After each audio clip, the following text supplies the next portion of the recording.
Não basta examinar apenas índices de crescimento, emprego, renda ou poder de compra. É preciso saber como as pessoas se sentem na sociedade. Esse é o foco de estudo do economista britânico Richard Layard, autor do livro Felicidade, lições de uma nova ciência, e professor da London School of Economics, onde dirige o Centro de Desempenho Econômico. But how do you measure happiness? People can tell poll takers one thing, but how do you actually measure?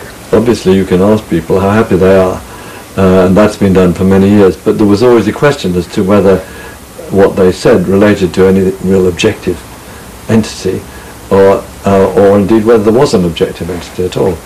And that has been changed, that whole situation, totally in the last 15 years by the neuroscientists who've been able to measure these areas in the brain which are more active when a person is happier. Specialists in your profession, economists, tend to measure happiness and the well-being of a society by per capita income, purchasing power, or how rich they are in general. Are you saying that that's not enough? No, it depends, of course, how poor you are. If you're poor, extra amount of money makes a big difference to you. And that's why we find in poorer countries that when you compare people, income is making a big difference to their happiness, whereas in rich countries it's making a fairly small difference. When you're in a richer country, it's more your relative income which is affecting your happiness.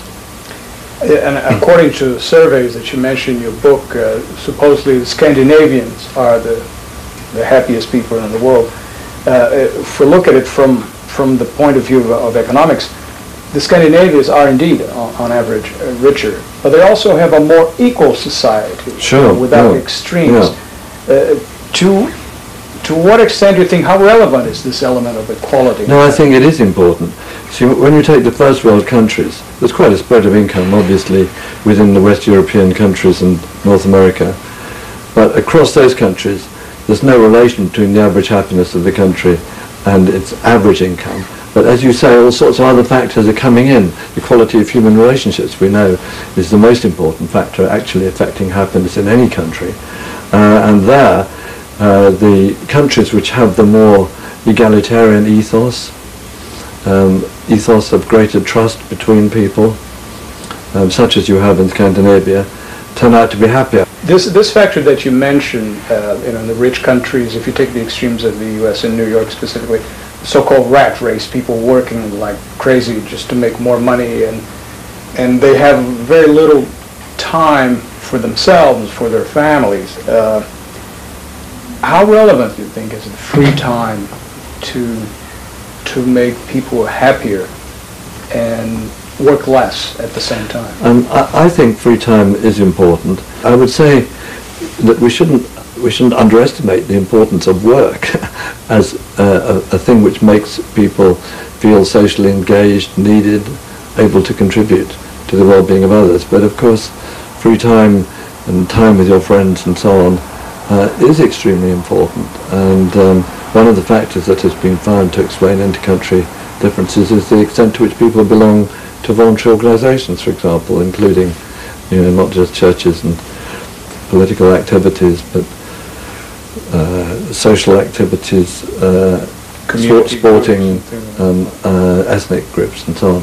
So these things are very important, and I think that the danger that I see for the whole world, if you like, is that the American business school message, if you seriously want to be rich, this is what you've got to do.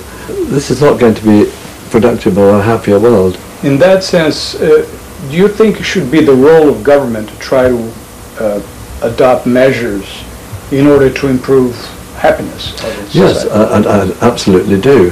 The reason why we have governments is because we'd have a pretty awful life if it was a war of all against all. I mean, we've chosen to have governments, we've chosen to have policemen on the streets because it gives us a happier life than we'd have otherwise. So there's nothing new about the idea that the aim of governments is to produce a happier life. And of course, it was the basic idea of the intellectual enlightenment of the 18th century which led to many of the social improvements in the centuries that followed. I think it's got lost sight of in the post-war period where there was a lot of scepticism about whether you could measure happiness, did it exist, and on the other side there was a tendency to say, well, since we can't think too seriously about happiness, why don't we think about GDP instead? And GDP became the god. And I think it's really unedifying to see these leaders of nations competing between each other for who has the highest GDP per head. They should be competing for who has the happiest country. Education also? Psychological services. Education. I think that there has been this great growth of individualism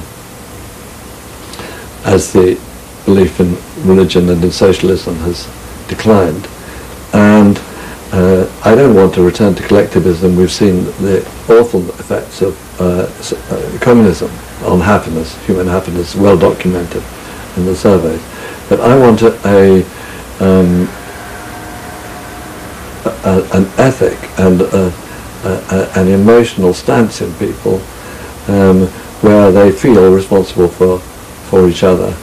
And I think that the principle of the 18th century Enlightenment, that a society should be pursuing the greatest amount of happiness amongst its citizens, and that the individual, from childhood upwards, should be trying to produce the greatest amount of happiness in the world that they can. That should be the guiding principle for the 21st century, and I think it can be taught in schools. I think you can't have a society in which you achieve most of what you want just by either financial incentives or fear. It has to be a society that's motivated by a sense of generosity and commitment to doing good to other people or doing a good job in your work or whatever.